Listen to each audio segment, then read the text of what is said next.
Here we're going to look at skin-to-skin contact with your baby and the lovely benefits that it has.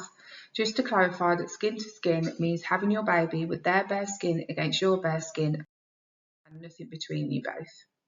Part of the baby-friendly standards supports immediate skin-to-skin after delivery for at least until after they've had their first feed or for as long as you wish to. If for some reason this doesn't happen, initiate skin-to-skin as soon as you feel safe to do so. The warmth from your body and the familiar sound of your heartbeat and voice are going to make your baby feel really calm and safe.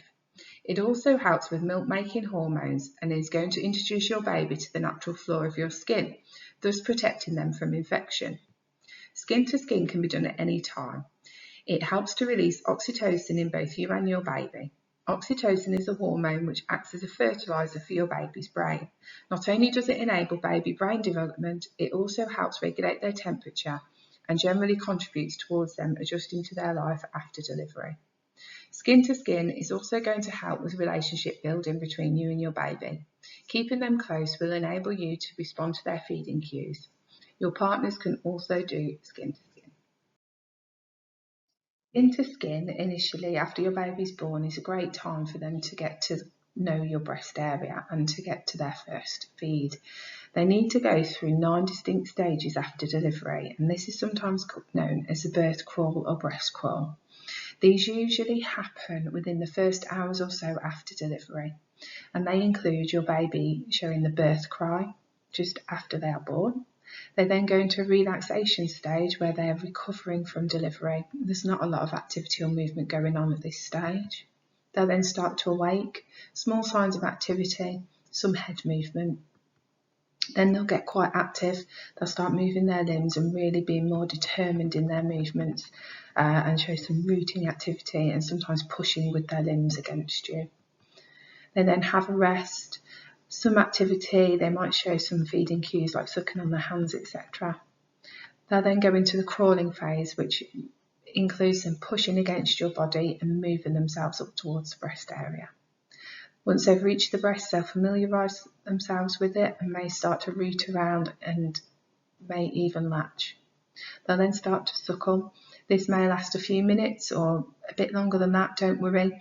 It's really positive and classed as their first feed. And then they will fall to sleep. Like we say, babies do this very differently depending on birth mode, any drugs that you've had in labour.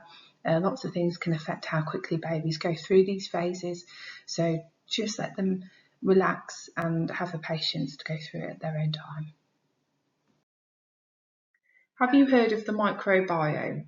This is a community of trillions of microscopic cells that live within all of us, like our own little ecosystem. They are fighting and destroying harmful bacteria and controlling our immune systems. By initiating early and regular skin to skin, this can help contribute towards the development of a lifelong immunity and protection as your baby is being exposed to the flora on your skin. By keeping your baby close and offering skin to skin, you're allowing the transfer of these healthy bacteria between you and your baby. Breastfeeding then gives your baby the opportunity to access their unique individual microbiome, which gives an early boost to their immunity. Your milk is going to provide health benefits that will last them a lifetime. Amongst a vast array of varied and rich nutrients, your breast milk contains oligosaccharides, which although are indigestible by your baby, they actually act as a food for the good bacteria in your baby's gut. A healthy gut microbiome plays a role in lowering the risk for chronic diseases like asthma, obesity, allergies, dermatitis, inflammatory bowel disease, and neurodevelopmental disorders. Research has shown it also plays a role in regulating anxiety, mood, cognition, and pain via the link between our brains and guts. Skin to skin alongside breastfeeding is laying the foundation for a healthy microbiome, which is going to provide your baby with long life health benefits.